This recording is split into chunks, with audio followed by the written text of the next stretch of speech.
அஸ்ஸலாமு அலைக்கும் ஃப்ரெண்ட்ஸ், எல்லோரும் எப்படி இருக்கீங்க? அல்ஹம்துலில்லாஹ் நாங்கள் எல்லோரும் நல்லாயிருக்கும்.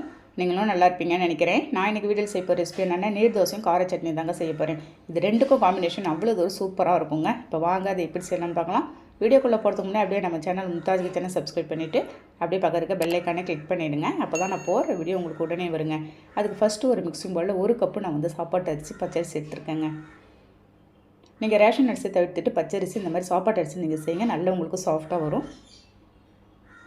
இதை ஒரு 2 மணி தண்ணி ஊற்றி நல்லா க்ளீன் பண்ணி அலசி கல்லுகள் எதுவும் இல்லாத நான் அலசி எடுத்துகிட்டு வந்துட்டு ஒரு தண்ணி ஊற்றி திரும்ப தண்ணி ஊற்றி நான் ஒரு 3 மணி நேரம் இல்லாட்டி 4 மணி நேரம் ஊற வச்சு எடுத்துகிட்டு போகிறேன்.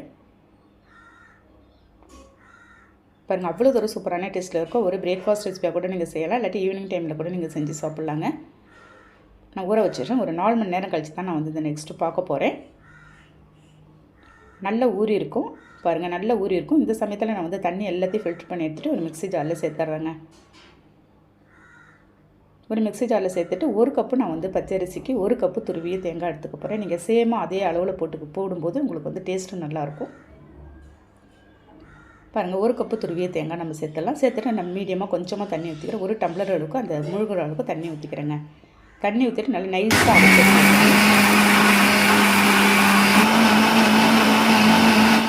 பாருங்கள், இந்த மாவு நீங்கள் நைஸாக அரைச்சா தான் நல்லா உங்களுக்கு சாஃப்டாகவும் வரும். இதை ஒரு மிக்ஸிங் பவுலில் சேர்த்துறேன். நம்ம எந்த அளவுக்கு தண்ணி வேணுமோ அந்த அளவுக்கு தண்ணியாக நம்ம ஒரு தேங்காய் பால் எந்த அளவுக்கு கன்சிஸ்டன்சி இருக்குமோ அந்த அளவுக்கு நீங்கள் தண்ணியாக கலந்துக்கணும். பாருங்கள், இந்த நீர் தோசைக்கு தண்ணியாக இருந்தால் தாங்க நல்லாயிருக்கும். பாருங்கள், இந்த அளவுக்கு உங்களுக்கு தண்ணியாக இருக்கணுங்க. இது அப்படியே இருக்கட்டும். அதுக்குள்ளே இதுக்கு தேவையான கார சட்னி ரெடி பண்ண போகிறோங்க. ஒரு மிக்ஸி ஜாரில் ஒரு கைப்பிடி அளவுக்கு சின்ன வெங்காயம், ஒரு 6 காய்ச்ச மிளகாய் போட்டுறேன், ஒரு 6 பூண்டு பல் போட்டுடலாம். பழமான தக்காளியாக ஒரு 2 தக்காளி சேர்த்துட்றேங்க. சேர்த்துட்டு கொஞ்சமாக தூள் உப்பு சேர்த்து இதையும் தண்ணிகள்லாம் எதுவுமே காட்டாத நான் இதையும் அரைச்சி எடுத்துட்டு வந்துடுவேன்.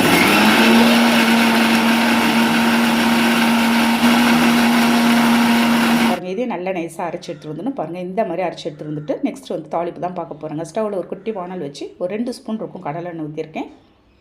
1 ஸ்பூன் கடுகுளுத்த பருப்பு கருவேப்பிலை போட்டு நம்ம தாளித்து ஊற்றிடலாம். இந்த பச்சை வாசனை போகிற வரைக்கும் மட்டும் ஒரு 2 நிமிஷம் நல்லா வதக்கிடலாங்க. இந்த நீர் தோசையும் இந்த கார சட்னியும் நீங்கள் ஒரு டைம் செஞ்சு பாருங்களேன். காம்பினேஷன் சொல்லவே தேவையில்ல, அவ்வளோ ஒரு அருமையான டேஸ்ட்டில் இருக்கும்.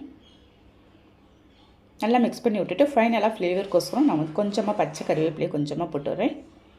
நீங்கள் இந்த மாதிரி கருவேப்பிலை ஃபைனலாக போட்டு பச்சை கருவேப்பிலை போடும்போது ஃப்ளேவர் நல்லா சூப்பராக இருக்குங்க.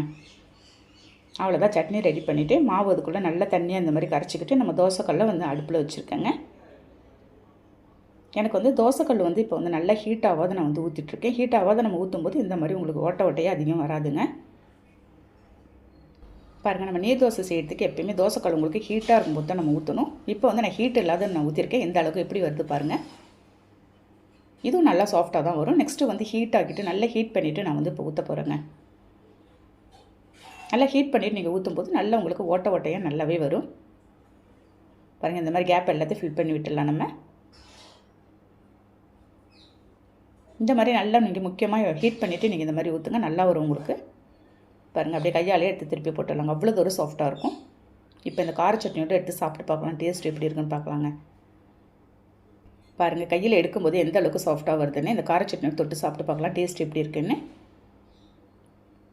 சான்ஸே இல்லை ஃப்ரெண்ட்ஸ், அவ்வளோ தூரம் அருமையாக இருக்குது. இன்னும் 2 தோசை இருந்தால் கூட சாப்பிட்லாம் போல இருக்குது. ஓகே, நீங்களும் இதே மாதிரி ஒரு டைம் நான் சொன்ன மாதிரி ட்ரை பண்ணி பாருங்கள். ட்ரை பண்ணி பார்த்துட்டு எனக்கு கண்டிப்பாக கமெண்ட் பண்ணுங்கள். இந்த வீடியோ பிடிச்சிருந்தால் லைக் பண்ணிவிட்டு ஷேர் பண்ணுங்கள். மறக்காமல் சப்ஸ்கிரைப் பண்ணிடுங்க ஃப்ரெண்ட்ஸ். நெக்ஸ்ட் வீடியோவில் பார்க்கலாம். Okay, thank you, by.